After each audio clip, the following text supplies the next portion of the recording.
Have a nice day guys. Magandang araw ulit sa inyo. Ito ang buhay ko dito sa Saudi Arabia.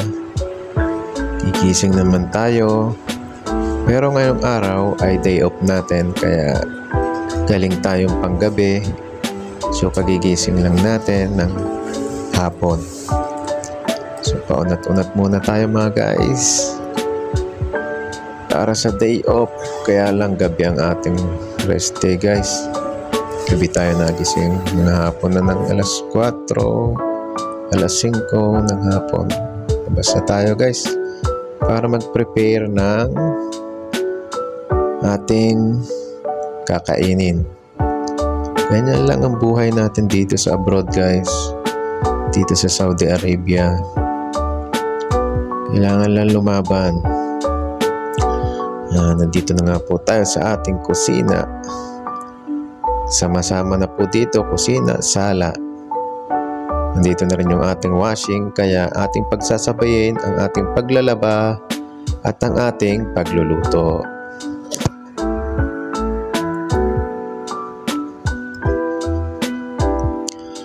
Ganito lang po ang buhay natin dito sa Saudi Arabia guys. Kailangan natin bumangon para sa sarili natin. Dahil wala tayong aasahan guys kundi tayo lamang. Paggising natin, luto natin, laban natin. Yan ang buhay OFW. So umpisahan na po natin ang pagsasaing guys. Magsasaing na tayo ng kanin kasi para yan, naka-ready na yan. Naka-rice cooker naman tayo guys. Kaya mabilis lang yan. Kahit di nabantayan. Yan, syempre, hindi mawawala yung ating labahin na damit. Isabay na natin kasi meron naman tayong Inday dyan. Si Inday washing machine. Automatic naman siya. Kaya okay lang na isabay sa ating pagluluto guys. Yan ang technique guys para sabay-sabay lang. Para hindi ka na mapagod.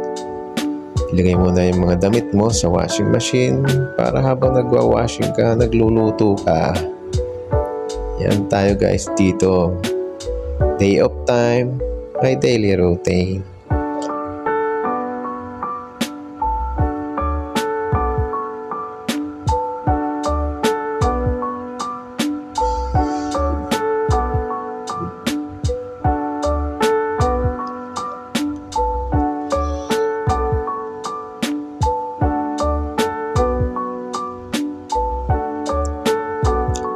Prepare na po natin yung ating lulutuin. Ang menu natin ngayon ay tinolang manok.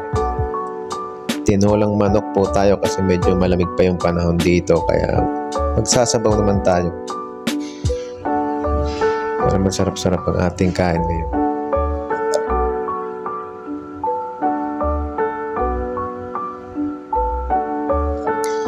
Wala nga palang papaya dito. Ang papaya dito malalaki na, hinog pa. So, patatas na lang ating ilalagay guys sa ating tinola.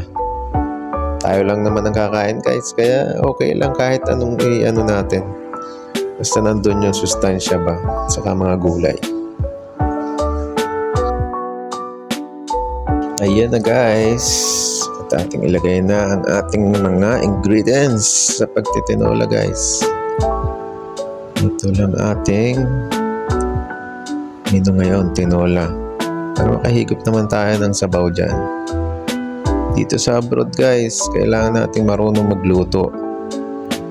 Ang pagluluto lang naman guys, marami tayo dyan may mga YouTube tayo, YouTube channel. Check lang natin yung mga gusto natin lutuin at sundin natin yung mga guide dyan. Matututo tayo dito guys. Ang OFW hindi sumusuko, lumalaban pa yan. Ganyan tayo dito sa abroad guys. Kaya laban lang. Ayan na. Okay, so lagyan din natin ng sili para maanghang, di ba? And hiwain ng patatas guys. Para sabay-sabay ng maluto yan. At makakain na tayo guys. At higit sa lahat, the last and finally, may finally pa yung talbo syempre. Pechay na lang inilagay natin kasi yan lang nakita nating talbos na dahon. So yan ang ating ilagay guys. Para maganda din sa katawan syempre. Nagugulay tayo. Okay, hugasan na natin guys. At hiwain syempre kasi malalaki siya. Para ilagay na natin sa ating tinolang manok. Okay guys, dahil day off, luto-luto din. Yan na po ang ating tinola guys. So, kumukulo na siya. Yung chicken natin puro pakpak. Okay guys, ito ang ating tinola. At ito ang ating labahin. Magkatabi lang guys. O diba? Direct. Sabi nga ng mga India at Pakistani, Nepali, direct to the point, direct to. Oh, di ba?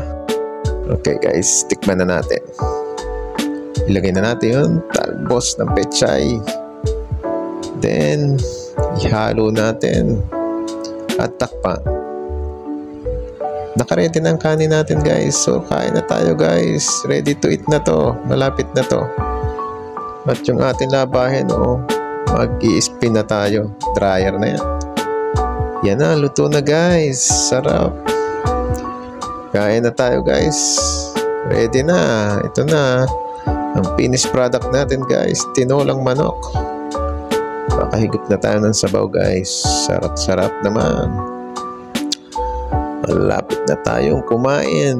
Nakaready na talaga yan. Pati kanin. Ayan na. Okay, kain na tayo guys. Thank you for watching mga guys. Salamat sa inyo. Yan lang po ang buhay ko dito sa Saudi Arabia.